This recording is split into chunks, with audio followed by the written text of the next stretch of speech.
I'm back, Adventure Society. It's Chef Todd Mohr again, and I'm so proud to partner with Serena to give you my chef secrets for creating amazing meals at home.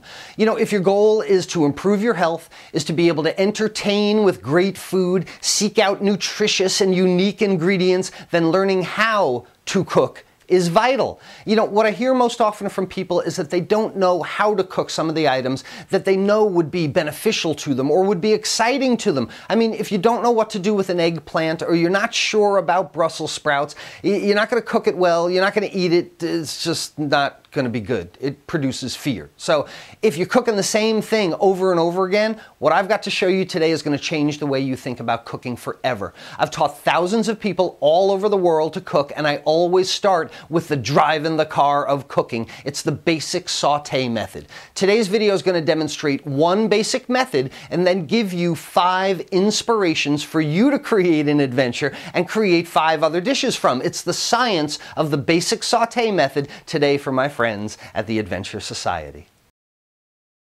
Hi, I'm Chef Todd Mohr. Welcome back to Cooking Course, where I hope to demystify recipes for you, teach you some chef secrets, and cook by cooking method more so than the recipe.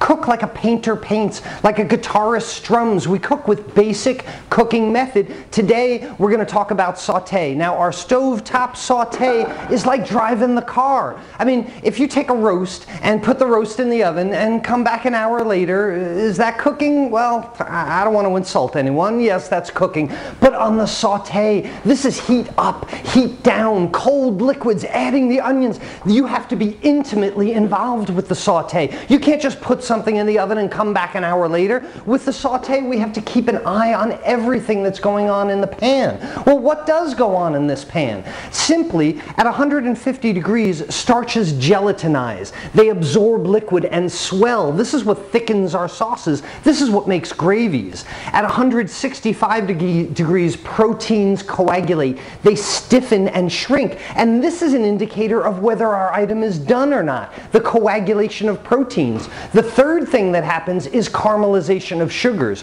320 degrees, sugars caramelize. They turn brown. This is what gives us our nice brown crust on a chicken breast or our protein product. Caramelization of sugars, you know this if you've ever made toast. If you've ever put a piece of bread in the toaster and taken it out, ding, and it's brown. How did that happen? Why did it turn brown? Well, the sugars caramelized. It's like the brown part of peanut brittle. So with any saute method, this is a basic cooking method, saute. The first thing we do, start with our saute pan, and the biggest mistake a home cook will make is by taking their cold protein product, and when I say protein product, I mean shrimp or chicken or beef or pork or crayfish or lobster, any protein product. Take that cold protein product, put the cold protein product in the pan, take the cold pan, put it on the stove, and then turn the fire on.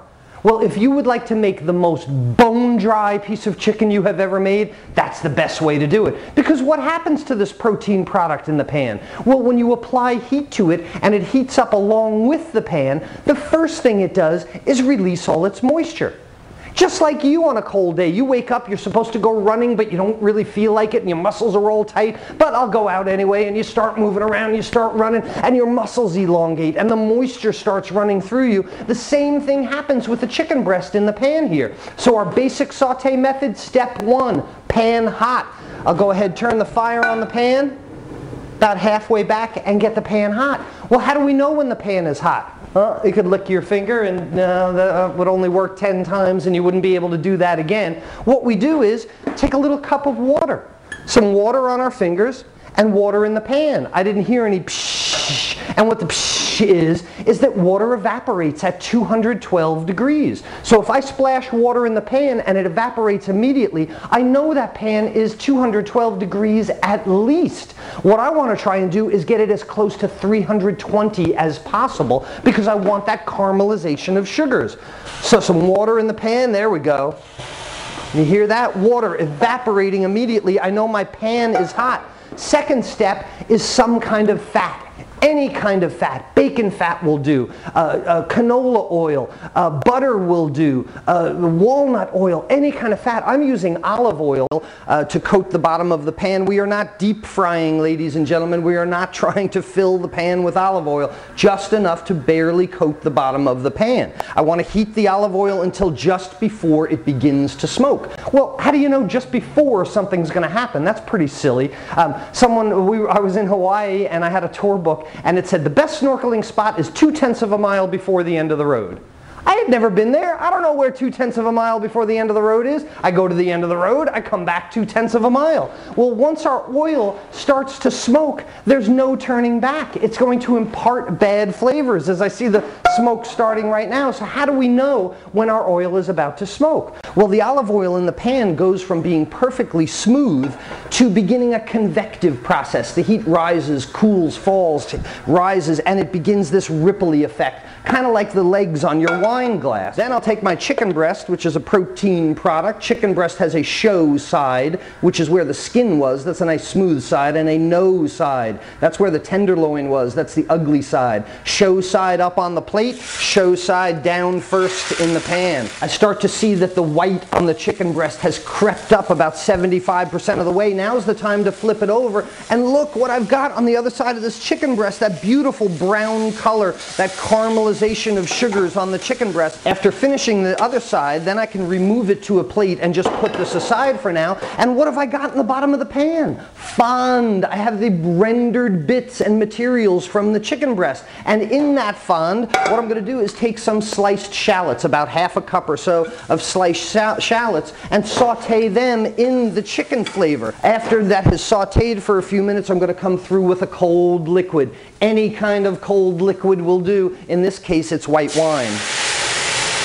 Deglazing the pan with white wine. Now I can go ahead and add some adjuncts like goat cheese. A half a cup of goat cheese will go in here. I've got some whole grain mustard, about a tablespoon or so of whole grain mustard, and chicken broth. Excuse my back, but about a half a cup of chicken broth that I'll add to the pan, and that goat cheese will melt down and make us a really nice smooth sauce. I'll return the chicken to the pan and show you how it comes out. Chef Todd Mohr's South of France chicken, and what I'll do is take the chicken out of the pan onto the plate, ladle for a little bit of the sauce over top.